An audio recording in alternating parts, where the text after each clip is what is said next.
Good morning guys, chemistry class में आपका स्वागत है। आज अपन डिस्कस करेंगे एक नया चैप्टर। लास्ट क्लास के वीडियोस में अपने पॉलीमर देखे हैं, तो वो पूरे जो वीडियोस हैं वो आपको चैनल पे मिल जाएंगे। तो ऐसे देखने के लिए आप यूट्यूब चैनल शेयर करें और उसके ऊपर जा कर के देखें।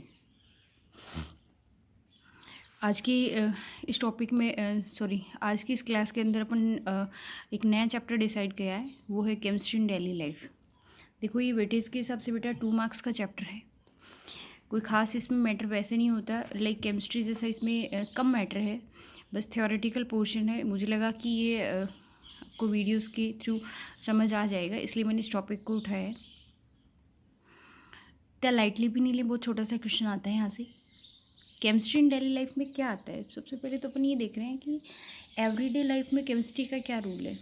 तो मेरे हिसाब से आज का जो लाइफस्टाइल है उसके अंदर ऐसी कोई चीज़ ही नहीं रही है जिसमें केमिस्ट्री का कोई रोल नहीं हो। हर एक चीज़ हम सब मतलब इवन हर चीज़ के लिए हम यही बोलते हैं केमिकल से प्रिपेयर हो रही है, केमिकल से बन रही है, इन सब में केमिकल है। तो ये केमिकल कहाँ कहाँ किस किस चीज़ में रोल हो रहा है, यही सब अपने इस चैप्टर में डिस्कस करेंगे। मोस्ट ऑफ इसके अंदर क्या है, आप लोगों के ड्रग्स आएंगे। तो ड्रग्स की कैटेगरीज हैं बहुत सारी। कौन सी ड्रग्स जो होती है वो किस सिचुएशन में काम में आती हैं, किस कैटेगरी में आ रही है, कब हम उसको काम में लेना है, कब नहीं लेना है, ये सारे के सारे मैटर अपन इसमें डिस्कस करने वाले हैं। तो now I have to start the video. Drugs, what is the mean of drug? Drug is a chemical compound which is used in least amount which control the biological reactions. इसका मतलब ये हुआ कि कुछ लीस्ट अमाउंट में use करे जाने वाले केमिकल्स जो बॉडी की बायोलॉजिकल रिएक्शंस जब इरेगुलर हो जाती है, जब उनको यूज करा जाता है तो वो उनको क्या कर देती है, रेगुलेट कर देती हैं। तो drugs are the chemicals which regulate the biological reactions and always used in the least amount. इस पर कोई दिक्कत नहीं होनी चाहिए। ड्रग्स काफ़ी टाइप की हैं। बायोलॉजिकल रिएक्शंस में बहुत सारी कैटाबोलिक रिएक्शंस भी आती हैं और एनाबोलिक रिएक्शंस भी आती हैं। इसके अलावा हमारे कुछ बॉडी रेगुलेशंस भी आते हैं, ट्रांसपोर्टेशन भी आते हैं। इन सब के अंदर अपन ये देख रहे हैं कि हमारा बायोलॉजिकल सिस्टम जब तक इरेगुलेट रहेगा हम प्रॉपरली वर्क नहीं कर पाएंगे। तो किस इरेगुलेशन के लिए कौन सी ड्रग काम में लेनी है, दैट्स वेरी इंपॉर्टेंट। इस कैटेगरी में मैं फर्स्ट जो है वो सबसे पहले डिस्कस करने वाली हूँ, वो है एनाल्जेसिक। एनाल्जेसिक का मतलब ये होता है कि लोकल में आपको बताऊँ, एनाल्जेसिक का मतलब ये होता है कि हमारे दिमाग में काफ़ी स्ट्रेस है, काफ़ी टेंशन है, काफ़ी डिप्रेशन है। ऐसी सिचुएशन जिसमें नींद नहीं आनी जैसी सिचुएशन हो जाती है, आदमी काफ़ी स्ट्रेस, डिप्रेशन, काफ़ी टेंशन फील करने लग जाता है। इवन जो प्रॉब्लम होती है वो सेंट्रल नर्वस सिस्टम को इफ़ेक्ट करने वाले तक ही चली जाती है। बोले तो अपने मेंटली डिप्रेशन जब आ जाए तो ऐसी सिचुएशन में एनाल्जेसिक काम में लेते हैं। देखो, ड्रग्स को से रिलीफ लेने के लिए, है ना, ड्रग्स से रिलीफ लेने के लिए अपन एनाल्जेसिक काम में लेते हैं। एनाल्जेसिक क्या करते हैं, हमको रिलैक्स देते हैं। इसके अलावा हमारे पेन या फिर एक जो भी है उसको कम कर देंगे। उस केमिकल को हम क्या कहेंगे, एनाल्जेसिक कहेंगे। 2 टाइप्स के होते हैं। देखो, अगर किसी को डिप्रेशन हुआ तो नॉर्मली अगर बॉडी में पेन हुआ है या फिर परमानेंटली कोई भी, जैसे कई बार ऐसी आती है ना, किसी अपने भी क्लॉस्ट की डेथ वगैरह होने की वजह से या फिर नियर में ऐसी कोई भी ट्रेजेडी हो जाए जो माइंड तक चली जाए, उस सिचुएशन के अंदर हम इन ड्रग्स को काम में लेते हैं। मेंटली रिटायर्ड होने की बात नहीं कर रही हूँ मैं, मेंटली रिटायर्ड होना एक अलग चीज़ होती है। तो ये एनाल्जेसिक 2 टाइप्स के होते हैं। लाइटली देखें एक बार, एक होते हैं नारकोटिक्स, दूसरे होते हैं नॉन नारकोटिक्स। नारकोटिक्स जैसा नाम है ठीक वैसे ही होते हैं। नारकोटिक्स वही ड्रग्स होती हैं जिनको लेने के बाद में आदमी हैबिचुअल हो जाता है। हैबिचुअल का मतलब ये हो जाता है कि रेगुलर अगर 2 to 3 टाइम्स ले लें उसके बाद में उसकी क्या हो जाती है, हैबिट हो जाती है, बॉडी में डिमांड हो जाती है। लाइक हेरोइन होती है, कोडीन होती है, मार्फिन होती है, ये सारे के सारे एल्केलॉइड्स होते हैं। हैवी एल्केलॉइड्स होते हैं जो सेंट्रल नर्वस सिस्टम को इतना कंट्रोल कर देते हैं कि टेंशन जो होता है वो बिल्कुल फील नहीं होता है। स्ट्रेस, टेंशन, डिप्रेशन, नथिंग, और इवन पेन तो फील होने का मतलब ही नहीं है। तो नारकोटिक्स क्या होती है, हैवी ड्रग्स होती हैं जिसका हैबिचुअल हो जाता है आदमी। मोस्टली एल्केलॉइड्स होती हैं और एल्केलॉइड्स की कैटेगरी में भी काफ़ी जो एल्केलॉइड्स होते हैं वो नाइट्रोजिनस प्रोडक्ट्स ही होते हैं। तो यहाँ पे आप लोगों को ये ध्यान रखना है कि नारकोटिक्स कौन से होते हैं। नारकोटिक्स के बाद में आप लोगों को जो ड्रग ध्यान में रखनी है वो है कोडीन है, इसके अलावा मार्फिन है। देखो कोडीन तो तब है जब ओ के साथ में आर लगा हुआ है, और मार्फिन तब होगा जब ओ के साथ में एच लग जाएगा। एक बार स्ट्रक्चर है उसको भी आपको याद रखना है, हालांकि स्ट्रक्चर पूछा नहीं जाता है, फिर भी क्या पता। तो जो चीज़ें मैंने बहुत सारी स्ट्रक्चर नहीं बनाई हैं, कुछ ही स्ट्रक्चर आप लोगों के 8 या 10 स्ट्रक्चर है, उनको भी आप लोगों को स्ट्रेस करते हुए जाना है।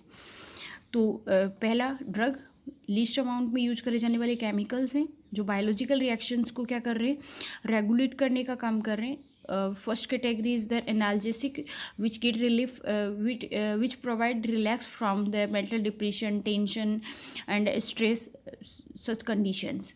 Analgesic are also two types. These are further classified into two categories. First one is the narcotics and second one is the non narcotics. Narcotics वो ड्रग्स हैं जिनको लेने के बाद में हैबिचुअल हो जाते हैं, और हैबिचुअल भी हो जाते हैं, और दूसरी क्या होती है, ये प्योरली एल्केलॉइड्स होते हैं, तो बॉडी का जो सेंट्रल नर्वस सिस्टम होता है उसको क्या करती है, कंट्रोल कर लेती है।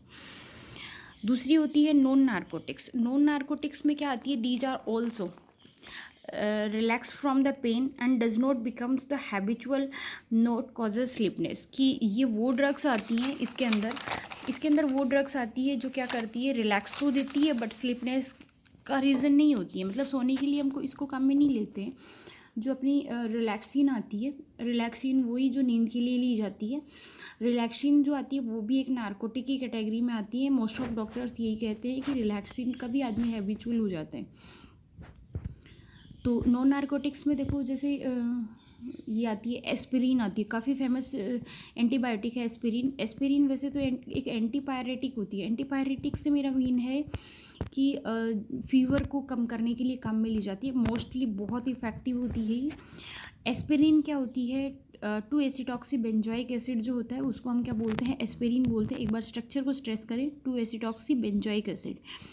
दूसरी आती है पैरासीटामोल, काफ़ी फेमस है पैरासीटामोल भी। पैरासीटामोल क्या करते हैं हम, पैरासीटामोल होती है 4-एसिटोमाइड फिनोल होती है। तो पैरा एसिटोमाइड फिनोल क्या है, पैरासीटामोल है, और 2-एसिटॉक्सी बेंजोइक एसिड क्या है, एस्पिरिन है। दोनों ही ड्रग काफ़ी इफेक्टिव होती है। ये वो ड्रग होती है जिनको क्या करते हैं हम, पेन को, एक को, स्ट्रेस को, टेंशन को, डिप्रेशन को कम करने के लिए काम में लेते हैं। इनका कोई हैबिचुअल नहीं होता, नीड होती है तो यूज कर लेते हैं, नहीं होती तो ऐसा कुछ नहीं है। इसके लिए जब भी ये ड्रग्स सजेस्ट करी जाती है तब एक प्रिकॉशन दिया जाता है कि जो ड्रग होती है, पेन किलर जितनी भी होती है, वो खाना खाने के बाद में ले। After the eating you have to use these drugs because ये जो जितनी भी ड्रग्स होती है, these are the acid derivatives. Acid derivatives होने की वजह से ये जब बॉडी के अंदर जाती हैं तो एस्पिरिन जो होता है वो सैलिसिलिक एसिड के अंदर क्या हो जाता है, ब्रेक डाउन हो जाता है। और सैलिसिलिक एसिड जो होता है वो क्या कर देता है, अपनी इंटेस्टाइनल वॉल जो होती है उसको डैमेज कर देता है, इसलिए अल्सर होने का चांस बन जाता है। अल्सर का मतलब होता है उसके अंदर इंजरीज या वाउंड हो जाते हैं इंटेस्टाइनल वॉल के ऊपर। दूसरी सिमिलरली पैरासीटामोल है। पैरासीटामोल में भी क्या होता है, फिनोल और फिनोल डेरिवेटिव है, तो ये भी क्या होता है बाद में जो जैसे ही हमारी बॉडी के अंदर पहुंचते हैं, आफ्टर ईटिंग अगर हम लेते हैं तब तो कोई दिक्कत नहीं है क्योंकि उसके अंदर HCl पहले से प्रेजेंट है, एसिड मेंटेन कर लेगा। लेकिन उसके पहले अगर हम उसको लेते हैं तो एसिडिक मीडिया को बढ़ा देगा, और एसिडिक मीडिया इंक्रीज होने की वजह से इंटेस्टाइनल वॉल क्या हो जाती है, डैमेज हो जाएगी। पहली कैटेगरी एनाल्जेसिक है, नारकोटिक्स है, नॉन नारकोटिक्स है। नारकोटिक्स के अंदर आपको याद रखना है मार्फिन, कोडीन, हेरोइन, ये सारे, जिसमें अगर आपने जो बेस स्ट्रक्चर है उसके ऊपर R लिया है तो वो क्या है, कोडीन है, और अगर उस पर H लिया तो वो मार्फिन था। इसी के साथ में आपको दूसरी स्ट्रक्चर याद रखनी है एस्पिरिन की, और किसकी याद रखनी है, पैरासीटामोल की। नेक्स्ट जो डिजीज़ आती है, सॉरी नेक्स्ट जो ड्रग आती है वो होती है ट्रैंक्विलाइजर्स। ट्रैंक्विलाइजर्स वैसे हिंदी में इसको प्रशांतक बोलते हैं, पर ये जो ड्रग होती है वो आती है मेंटल स्ट्रेस के। जिन लोगों का मेंटली रिटायर्ड होने जैसे सिचुएशन आ जाती है ना, पागलपन जैसी सिचुएशन आती है, उसको यूज़ में उसको होल्ड करने के लिए जो ड्रग्स काम में ली जाती है वो होती है ट्रैंक्विलाइजर्स। ट्रैंक्विलाइजर्स क्या होती हैं, इनको लेने से एक रिलीफ फील होता है, और रिलीफ फील होने से क्या होती है, नींद आ जाती है। ऐसा करने से जो पेशेंट्स होते हैं वो काफ़ी रिलैक्स हो जाते हैं। तो मोस्ट ऑफ जितने ट्रैंक्विलाइजर्स है, देखो मैंने ये नहीं कहा है कि पीछे वाला ड्रग काम में ली जाती है, मेंटल स्ट्रेस को परमानेंटली उनको यूज़ लिया जाता है। और ट्रैंक्विलाइजर्स जो होते हैं वो पर्टिकुलर किसी पेशेंट के लिए यूज़ कर सकते हो जिसके मेंटल रिटायर होने जैसे सिचुएशन आ जाए, तब ये हैवी कंडीशन के अंदर काम में ली जाती है ट्रैंक्विलाइजर्स। और ये जितनी भी ड्रग्स होती है ये सारी की सारी क्या होती है, सेंट्रल नर्वस सिस्टम को इफ़ेक्ट करने वाली होती हैं। इसके अंदर मोस्ट ऑफ ड्रग होती है बारबिट्यूरिक एसिड। बारबिट्यूरिक एसिड के डेरिवेटिव होते हैं, जैसे बारबिट्यूरिक एसिड के काफ़ी सारे डेरिवेटिव है, जैसे रिलैक्सिन है, रेनिन है ना, काफ़ी सारे डेरिवेटिव्स आएंगे जो आपको याद रखने हैं। बारबिट्यूरिक एसिड के साथ में ही देखो दूसरा आपको याद रखना है, बारबिट्यूरिक एसिड के साथ में आपको याद रखना है, इसके साथ में आती है मेप्रोबेमेट आती है। तो इन दोनों ही जो ड्रग होती हैं उनकी स्ट्रक्चर याद रखनी है। बारबिट्यूरिक एसिड और मेप्रोबेमेट किस में आती है, ट्रैंक्विलाइजर्स में आती है। नेक्स्ट कैटेगरी जो आती है वो देखें यहाँ पे, नेक्स्ट कैटेगरी है अपनी एंटी माइक्रोबियल। एंटी माइक्रोबियल में देखो, एंटी माइक्रोबियल होती हैं कि हमारी बॉडी के अंदर अगर कोई फंगल इन्फेक्शन हो जाए, फंगल इन्फेक्शन से मेरा मतलब है आइदर बैक्टीरिया इन्फेक्शन हो सकता है, आइदर वायरस हो सकता है, कोई भी एल्गी हो सकता है, कोई भी फंजाई हो सकता है। माइक्रोब्स की कैटेगरी में आने वाला कोई भी जो इन्फेक्शन होता है उससे रिलैक्स लेने के लिए हम जिन ड्रग्स को काम में लेते हैं वो क्या होती है, एंटी माइक्रोबियल होती हैं। एंटी माइक्रोबियल में ड्रग्स को देखो कई सारी कंडीशन है। एक तो वो होती है जो ड्रग्स को क्या कर देती है, किल कर देती है, बोले तो मार देती है, या फिर अपन ये कहें कि ड्रग्स को माइक्रोब्स को परमानेंटली ही क्या कर दें, ख़त्म कर दें। तो उनको हम बोलते हैं बैक्टीरियोफाइंग। बैक्टीरियोफाइंग का मतलब ये होता है ऐसी ड्रग्स जिनको लेने के बाद में वैसी दोबारा से कोई प्रॉब्लम क्रिएट ही नहीं हुई। Drugs which control the growth of microbes, दूसरी तरह की जो आ रही है वो कौन सी है, drugs which control the growth of microbes. इसका मतलब ये हुआ कि ऐसी ड्रग्स जो क्या कर रही हैं, ऐसी ड्रग्स जो इनकी जो ग्रोथ होती है उसको क्या कर रही हैं, कंट्रोल कर रही हैं। इसका मतलब ये होती है कि प्रॉब्लम जो है वो सल्यूशन तो हो सकता है बट दोबारा से होने जैसी कोई कंडीशन नहीं होती। एक बार के लिए ग्रोथ कम हो जाती है, लाइक अपन जैसे कई बार कोल्ड हो जाती है, अपन को जुकाम हो जाती है, तो डॉक्टर की दवाई देने के बाद में ऐसा कभी नहीं होता कि इसके बाद में आपको कभी जुकाम नहीं हो सकता है। लेकिन अगर कहीं पे किसी भी बॉडी के अंदर कहीं पे भी कोई इन्फेक्शन है, अगर हमने उसकी ड्रग्स ली हैं तो उसके बाद में कभी कोई चांस नहीं बनता कि उसके अंदर कोई भी ऐसा इन्फेक्शन जैसी सिचुएशन दोबारा से सामने आए।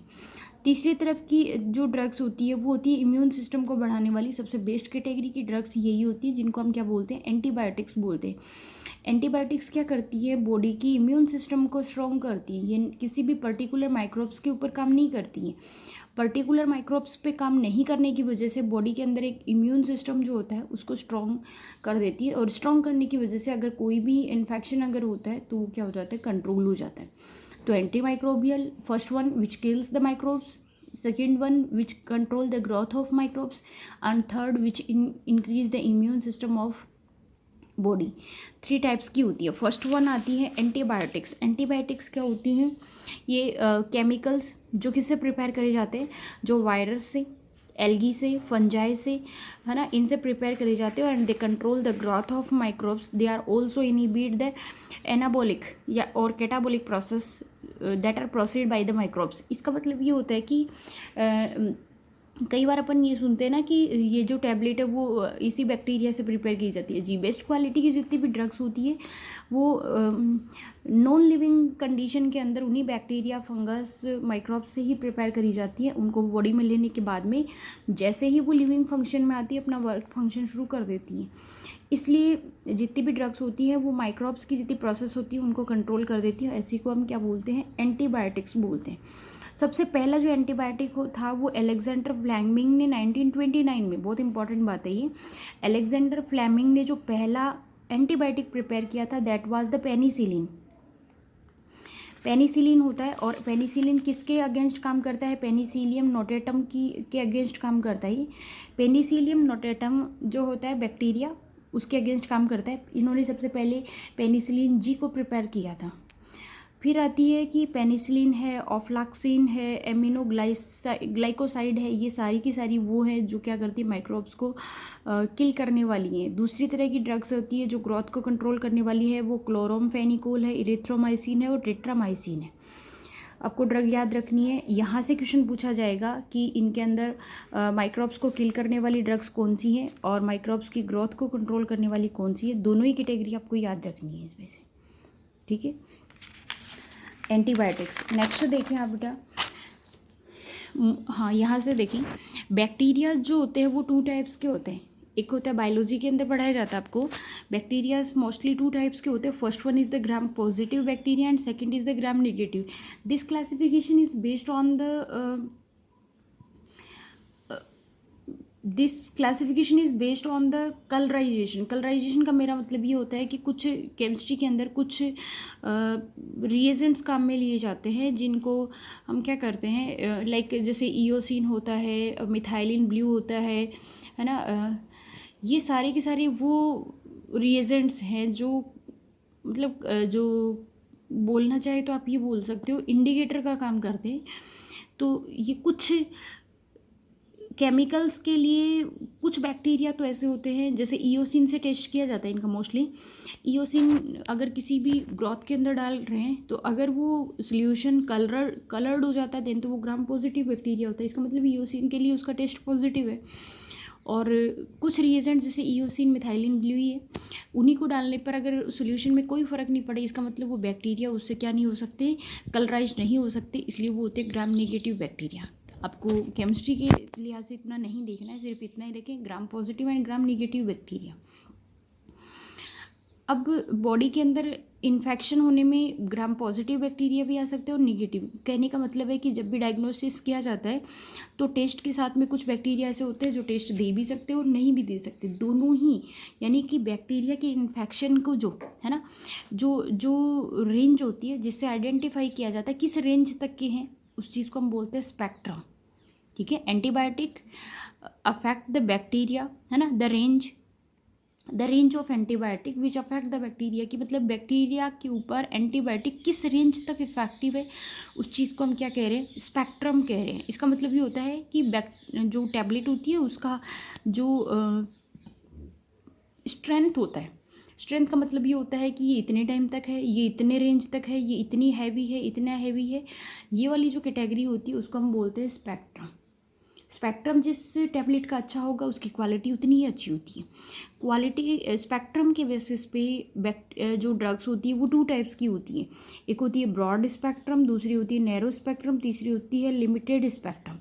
ब्रॉड स्पेक्ट्रम का मतलब होता है काफ़ी वाइल्ड, ऐसी कोई भी ड्रग जो ग्राम पॉजिटिव और ग्राम निगेटिव दोनों तरह के बैक्टीरिया को क्या कर रही है, कंट्रोल कर रही है, तो उसको अपन बोलते हैं ब्रॉड स्पेक्ट्रम। जैसे एम्फिसिलिन होता है, एमॉक्सिलिन होता है। ये नैरो स्पेक्ट्रम का मतलब ये होता है या तो वो drug gram positive pay effective होगी या फिर किस पे होगी, ग्राम निगेटिव पे इफेक्टिव होगी, ठीक है। इसकी भी पेनिसिलिन, ऑफ्लॉक्सिन याद रखनी है। लिमिटेड स्पेक्ट्रम का मतलब ये होता है कि पर्टिकुलर किसी डिजीज़ के लिए ली जाती है तो उसको अपन बोलते हैं, लाइक फीवर के लिए क्या काम में ली जाती है, पेनिसिलिन काम में ली जाती है। अब देखें, आप लोगों ने जैसे एक नाम सुना होगा, ये काफ़ी सारा पैरासीटामोल है, ठीक है। इसके अलावा नाम सुना है कॉम्बी फ्लैम है। तो लाइक अपने कॉम्बी फ्लैम लिया तो उसमें कहीं ये नहीं लिखा हुआ पैर का दर्द ठीक होगा, हाथ का होगा, सिर का होगा, जहाँ पे भी बॉडी में आपको पेन है सारा ठीक होगा। इसका मतलब उसकी कैटेगरी वाइल्ड है। दूसरी बात है पैरासीटामोल। पैरासीटामोल अगर आपने लिया है तो वो क्या करती है, फीवर को कंट्रोल करेगी, ठीक है। तीसरी बात आती है कि अगर आपने डिस्प्रिन लिया है तो आपकी बॉडी में कहीं पे भी पेन हो वो कोई इफेक्ट नहीं करेगी, सिर्फ अगर आपके सिर में हेडेक जिसको बोल रहे हो, सिर में अगर स्ट्रेस है तो वो उसको दूर करेगी, अदरवाइज नहीं करेगी। तो जो सिर दर्द के लिए काम में ले रहे हैं अपन डिस्प्रिन ले रहे हैं, वो किस में आती है, लिमिटेड स्पेक्ट्रम में। नैरो में कौन आ गई है, पैरासीटामोल आ गई है। और जो कॉम्बी फ्लेम आई है वो किस में आई है, ब्रॉड स्पेक्ट्रम में आई है, ठीक है। लिमिटेड स्पेक्ट्रम के अंदर जो पेनिसिलिन जी है, पेनिसिलिन जी की बेस स्ट्रक्चर है ये। बेस स्ट्रक्चर के साथ में आपको याद रखना है आर ग्रुप जो है, आर सी डबल बॉन्ड वो NH ग्रुप है, जो माइड ग्रुप है उस ग्रुप के साथ में अगर ग्रुप का डेरिवेटिव क्या होगा, उसके साथ में पेनिसिलिन के डेरिवेटिव्स अपने सामने आएंगे, पेनिसिलिन जी, पेनिसिलिन के, और इसके साथ में एम्फीसिलिन की स्ट्रक्चर आपको बहुत क्लियरली याद होनी चाहिए। ठीक है, बेस स्ट्रक्चर के साथ में क्या वेरिएशन कर रहे हैं कि ड्रग अलग होती जा रही है, उसके बेसिस पे आपको अलग अलग करना है ये।